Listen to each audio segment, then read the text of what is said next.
Hello students, chemistry में हम discuss कर रहे थे परमाणु संरचना को, जिसमें परमाणु की खोज और परमाणु संरचना के मॉडल अपन ने डिस्कस किए।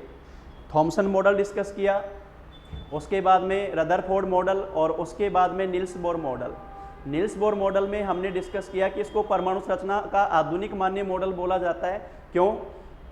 क्योंकि नील्स बोर ने परमाणु के बारे में, इलेक्ट्रॉन उसमें कैसे पाए जाते हैं, स्पष्ट व्याख्या कर दी थी। उसके बाद में उसी में और सुधार हुए थे। नील्स बोर ने परमाणु में कोष तक खोज की थी। कोष हमने बताए थे किसी भी परमाणु में, यानी मैं एक बार वापस रिपीट कर देता हूं। थॉमसन ने कहा था परमाणु धनावेशित बादल की तरह होता है, यानी उसमें पूरा धनावेश भरा हुआ पाया जाता है और आवेश संतुलन करने के लिए इसमें बिखरे हुए पाए जाते हैं इलेक्ट्रॉन। बिखरे हुए क्या पाए जाते हैं भाई? इलेक्ट्रॉन, जिसको बोला गया था प्लम पुडिंग मॉडल। लेकिन रदरफोर्ड ने जब सोने की पतली झिल्ली पर अल्फा पार्टिकल्स की बौछार की थी, अल्फा कणों की, उससे साबित हुआ कि ज्यादातर अल्फा कण वापस लौट गए। यानी वापस लौटते तो ये बात साबित सही होती, लेकिन ज्यादातर अल्फा कण उस पतली झिल्ली को पार कर गए।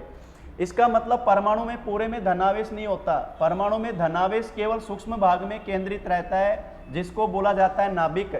तो रदरफोर्ड ने परमाणु में नाभिक के बारे में बताया था और उन्होंने कहा इलेक्ट्रॉन नाभिक के चारों ओर चक्कर लगाते हुए पाए जाते हैं।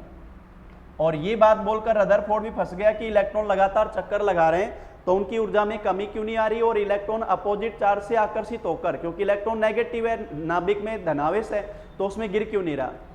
इसकी व्याख्या की थी नील्स बोर ने। नील्स बोर ने कहा कि परमाणु में इलेक्ट्रॉन अलग अलग ऊर्जा स्तर में पाए जाते हैं, नाभिक के चारों ओर अलग अलग ऊर्जा स्तर में पाए जा रहे हैं और इन ऊर्जा स्तर को उन्होंने नाम दिया कोष। क्या नाम दिया बताओ? कोष। इन ऊर्जा स्तर को नील्स बोर ने नाम दिया था कोष। ये जो कोष हैं एनर्जी लेवल है जिनकी संख्या एक परमाणु में अनंत होती है। ये पहला कोष हो गया, दूसरा, तीसरा, चौथा, नंबर 1, नंबर 2, नंबर 3, नंबर 4, ऐसे बढ़ते जा रहे हैं।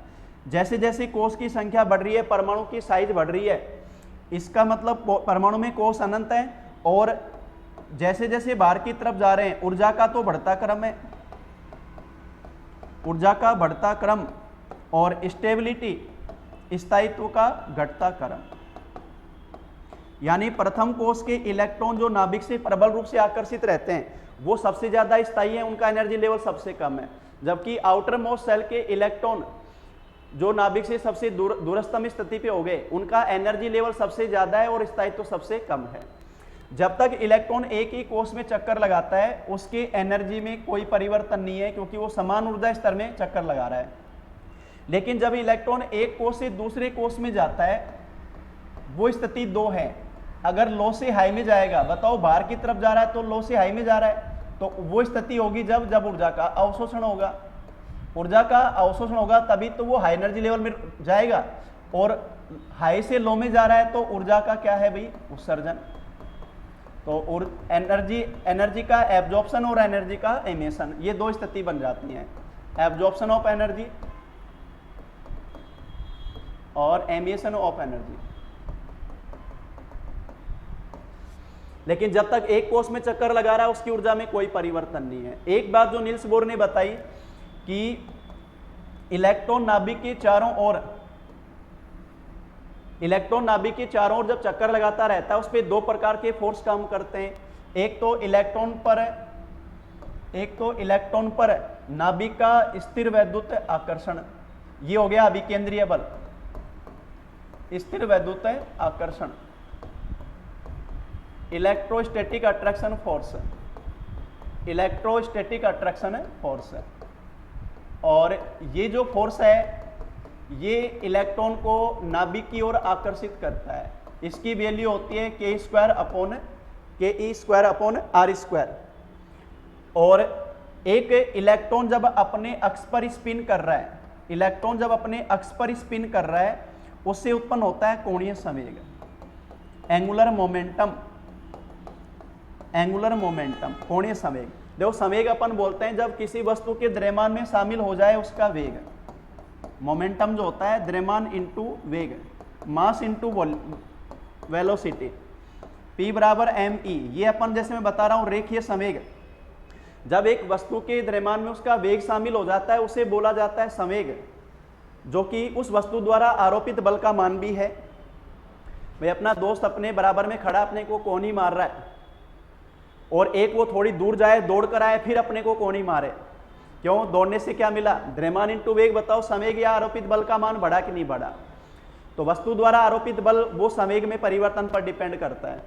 अब अगर वस्तु सीधी रेखा में गमन कर रही है तो बोला जाएगा लीनियर मोमेंटम, रेखीय संवेग। और अगर वस्तु वर्ताकार पथ पर गति कर रही है तो क्या बोला जाएगा? एंगुलर मोमेंटम, कोणीय संवेग। और ये जो एंगुलर मोमेंटम है वो डिसाइड होता है mv²/r। ये दोनों फोर्स एक दूसरे के अपोजिट हैं। एक दूसरे के कैसे हैं बताओ? अपोजिट हैं, एक दूसरे के अपोजिट हैं और इनका मैग्नीट्यूड, परिमाण है बराबर। ये लग रहा है परिधि से केंद्र की ओर, ये केंद्र से परिधि की ओर, यानी ये अभिकेंद्रीय और ये अपकेंद्रीय। सेंट्रीपिटल और सेंट्रीफ्यूगल फोर्स दोनों का परिमाण, मैग्नीट्यूड इक्वल होने से इलेक्ट्रॉन एक निश्चित पथ पे चक्कर लगाता है और नाभिक में गिरता नहीं है। ये नील्स बोर ने व्याख्या की थी। इसके बाद में देखो, यानी कोष तक जो बताया था वो नील्स बोर ने बताया। इसके बाद में सोमरफील्ड विस्तार, कोष में उपकोष की खोज, और लिंडे ने फिर बताया कक्षक। क्या बताए? कक्षक। कोष में उपकोष, उपकोष में फिर कक्षक और वहां पर इलेक्ट्रॉन, जो अपन आगे डिस्कस करने जा रहे हैं। यहां तक जो नील्स बोर ने बताया। अब नील्स बोर ने ये जो बताया ऊर्जा का उत्सर्जन अवशोषण, इसके लिए उन्होंने हाइड्रोजन परमाणु का स्पेक्ट्रम बताया था, जो कि रेखीय स्पेक्ट्रम बताया था। हाइड्रोजन का परमाणुीय रेखीय स्पेक्ट्रम, रेखीय स्पेक्ट्रम। देखो यहां पर मैं स्पेक्ट्रम से रिलेटेड एक बार बात कर रहा हूं। तरंग प्रकाश की सबसे पहले बताई गई थी कणीय प्रकृति। प्रकाश की सबसे पहले बताई गई थी कणीय प्रकृति, ये बताई थी न्यूटन ने कि प्रकाश सूक्ष्म कणों से मिलकर बना होता है। फिर उसके बाद में बताई गई प्रकाश की तरंग प्रकृति, और ये बताई थी वैज्ञानिक हाइगेंस ने कि प्रकाश कण होकर तरंग के रूप में है। बाद में बताया गया कि तरंग भी दो होती हैं। अभी बाद में बताया गया प्रकाश है विद्युत चुंबकीय तरंग, इलेक्ट्रोमैग्नेटिक फोर्स, इलेक्ट्रोमैग्नेटिक वेव, और ये बताई थी मैक्सवेल ने, जेम्स मैक्सवेल ने ये बताए थे विद्युत चुंबकीय तरंग। और विद्युत चुंबकीय तरंग उनको कहते हैं which can propagate in A vacuum, यानी जो निर्वात में भी गमन कर सकती हैं, प्रसारित हो सकती हैं। ध्यान रखना, ध्वनि तरंग विद्युत चुंबकीय तरंग नहीं है। ध्वनि तरंग निर्वात में गमन नहीं करती है। प्रकाश विद्युत चुंबकीय तरंग है क्योंकि वो निर्वात में गमन कर सकता है। प्रकाश माध्यम में भी गमन करता है और निर्वात में भी गमन करता है। तो विद्युत चुंबकीय तरंग ये बताई थी। अब जैसे मैं बताना चाह रहा हूं कि हाइड्रोजन गैस का जो सैंपल लेकर उसमें जब प्रकाश को आपतित किया जाएगा या विद्युत चुंबकीय तरंग विकिरण आपतित करेंगे तो हाइड्रोजन के परमाणु जो उसमें मौजूद हैं वो ऊर्जा का विकिरण का अवशोषण करेंगे। अवशोषण करने से हाइड्रोजन के प्रथम कोष में जो इलेक्ट्रॉन मौजूद है, क्योंकि हाइड्रोजन के प्रथम कोष में एक इलेक्ट्रॉन तो है, हाइड्रोजन का परमाणु क्रमांक 1 होता है, वो ऊर्जा अवशोषित कर हाई एनर्जी लेवल में चला जाता है। अब जो ऊर्जा अवशोषित होती है वो सभी इलेक्ट्रॉन समान रूप से अवशोषित नहीं करते। जो कोष में इलेक्ट्रॉन मौजूद है वो अलग अलग मात्रा में ऊर्जा अवशोषित कर रहे हैं और उसी अनुसार वो अलग अलग ऊर्जा स्तर में पहुंचते हैं। कुछ इलेक्ट्रॉन दूसरे में पहुंच पाते हैं, कुछ तीसरे में, चौथे में, पांचवें में। अब हमने कहा था ऊर्जा स्तरीय कोष की संख्या परमाणु में क्या होती है? अनंत होती है। तो जब ऊर्जा अवशोषित करके वो हाई एनर्जी लेवल में चला गया, लेकिन जैसे ही वो ऊर्जा का जब वापस लो एनर्जी लेवल में लौटेगा तो उसकी ऊर्जा का क्या होगा? उत्सर्जन होगा।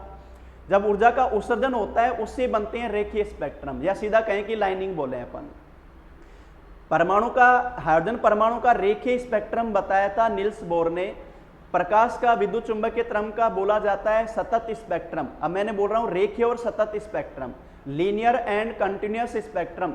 सतत, देखो प्रकाश की तरंग अपन बोलते हैं 7 रंगों का मिश्रण है, विबिग्योर, ठीक है।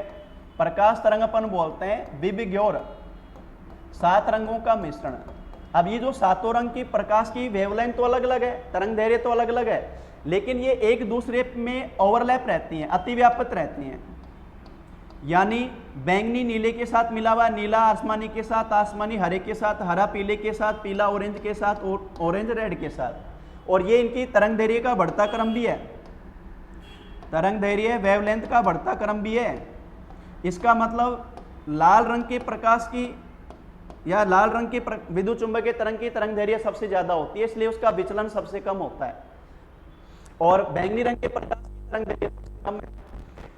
अब ये प्रकाश तरंग सब एक दूसरे में मिली हुई है, ओवरलैप है, इसलिए इनका जो स्पेक्ट्रम बनेगा वो कैसा बनेगा भाई, सतत बनेगा।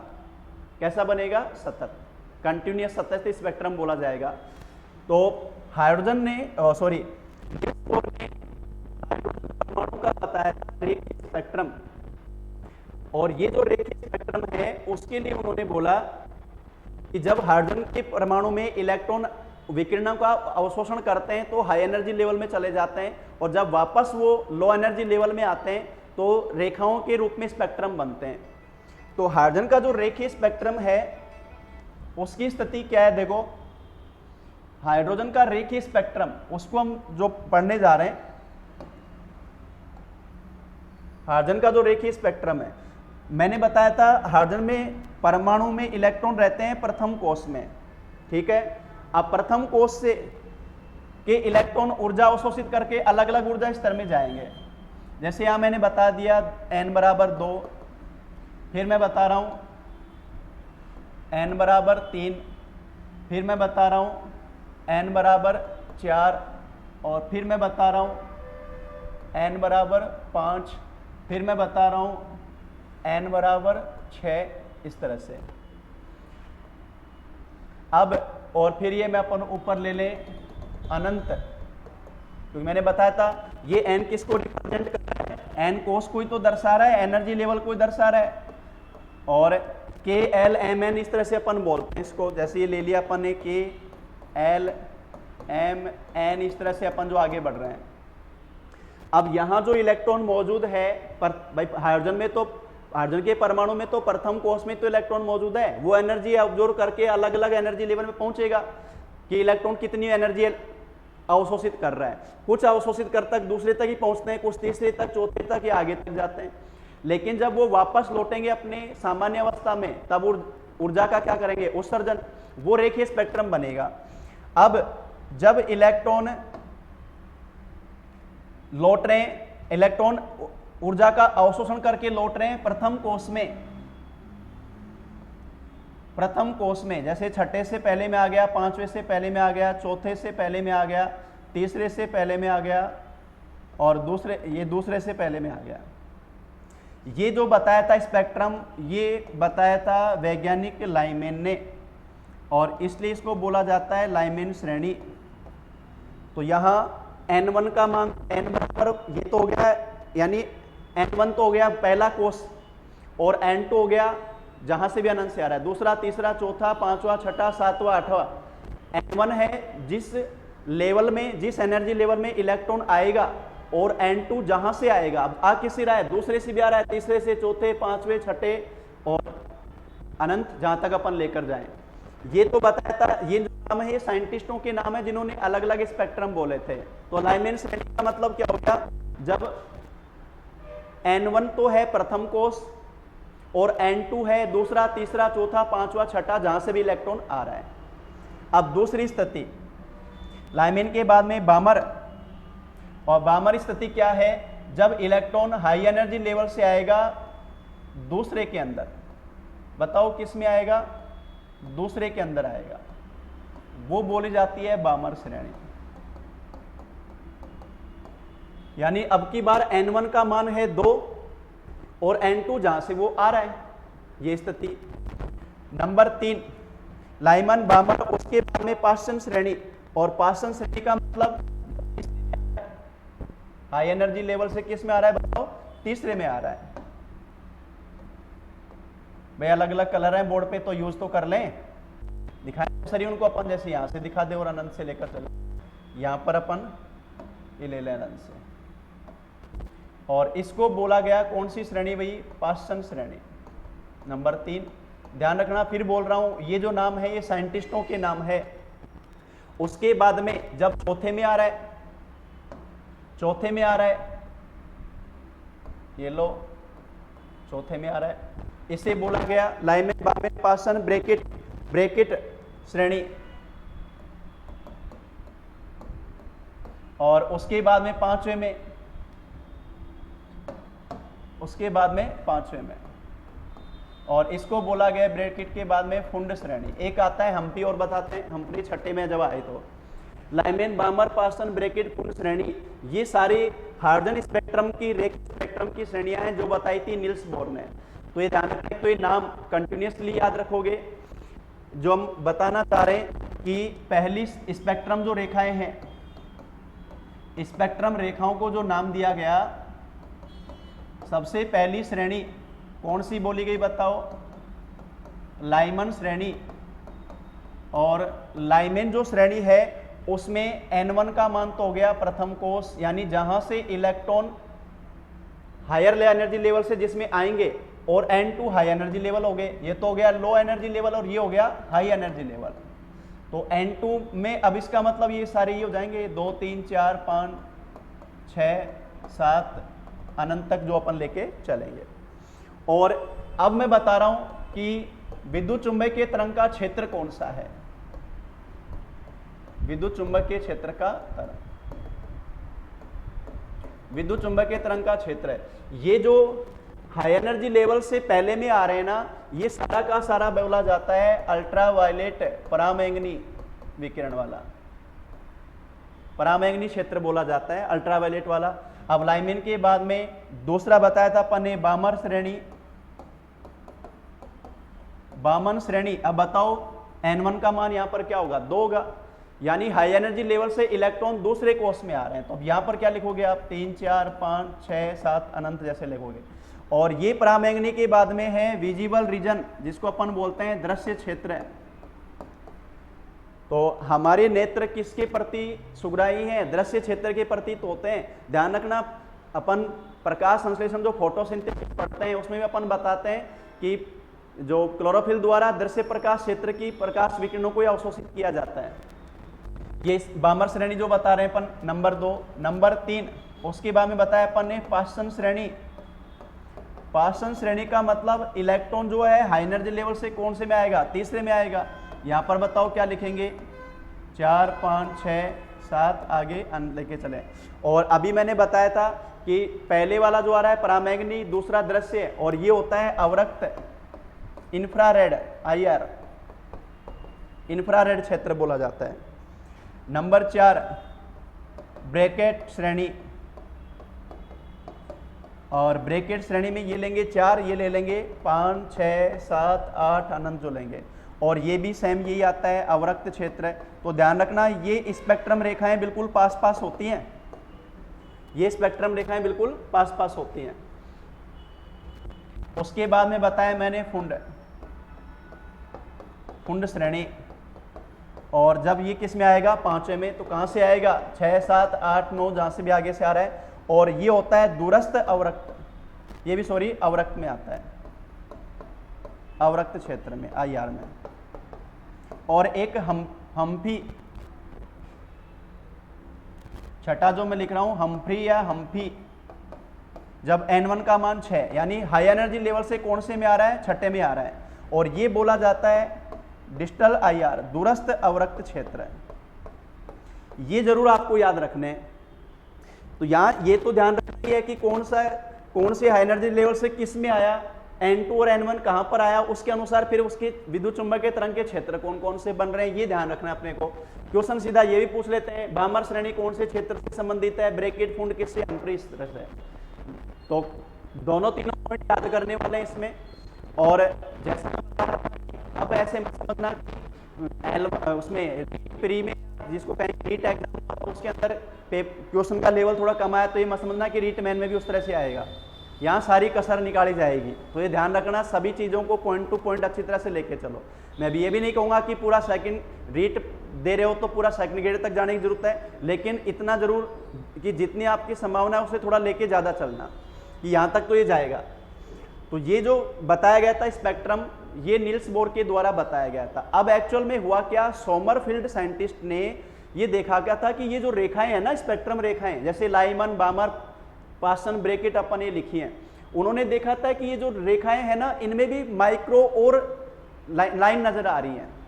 यानी जैसे जैसे टेक्निकली माइक्रोस्कोप डेवलप होता गया तो उसमें और जब रिसर्च किया गया, देखा गया तो कि ये जो स्पेक्ट्रम रेखाएं नजर आ रही हैं, जैसे अपन ने अभी बोला था लाइमेन के लिए ये श्रेणी अपन ने बताई, अब ये लाइमेन रेखाएं अपन ने दिखाई, इन प्रत्येक लीनियर जो स्पेक्ट्रम है इसमें भी और माइक्रो छोटी छोटी रेखाएं नजर आ रही हैं, और इसको बोला जाता है कोष के अंदर उपस्थित उपकोष।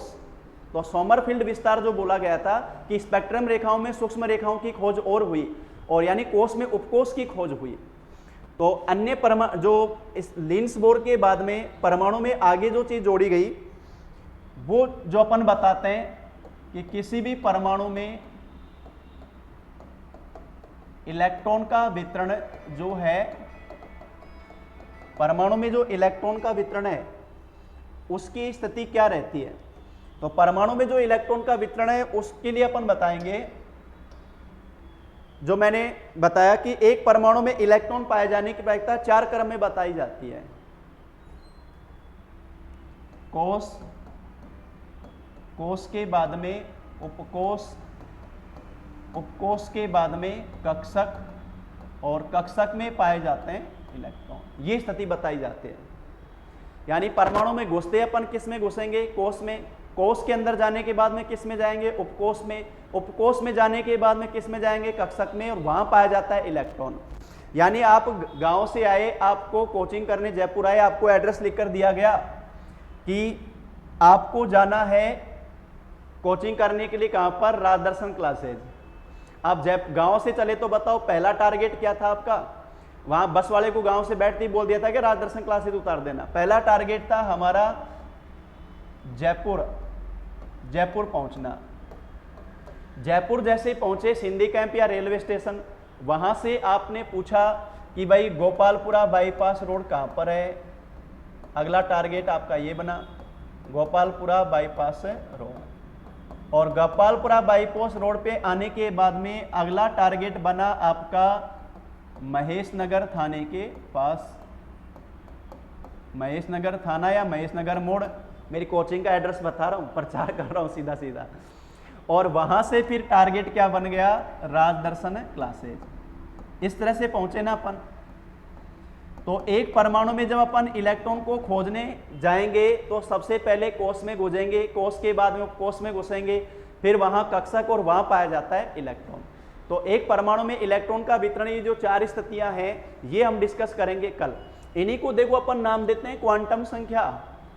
इनको क्या नाम देते हैं अपन, क्वांटम संख्या। जो क्वांटम संख्या अपन बताते हैं वो 4 प्रकार से बताते हैं।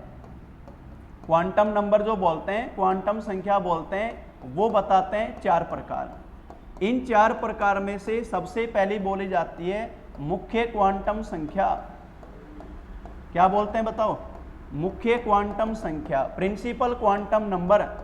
और मुख्य क्वांटम संख्या किसको रिप्रेजेंट करती है भी, कोष को। उसके बाद में अपन बोलते हैं दिगंशी क्वांटम संख्या, ये अलग पढ़ेंगे, अभी मैं केवल परिचय करा रहा हूं, यहां नाम आ गया इनका तो इसलिए बता रहा हूं। एजीम्यूथनल क्वांटम नंबर, ये बताती है किसको, बताओ, उपकोष को। उसके बाद में अपन पढ़ते हैं चुंबकीय क्वांटम संख्या, मैग्नेटिक क्वांटम नंबर। और चुंबकीय क्वांटम जो संख्या है ना, वो बताती है किसको, बताओ, कक्षक को। और फिर लास्ट पढ़ते हैं अपन चक्रण क्वांटम संख्या, स्पिन क्वांटम नंबर। और चक्रण क्वांटम संख्या बताती है एक कक्षक में इलेक्ट्रॉन के चक्रण को।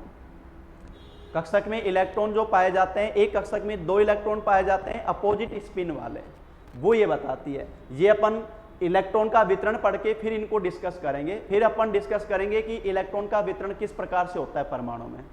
ठीक है भाई, तो ये डिस्कस करेंगे हम कल की क्लास में।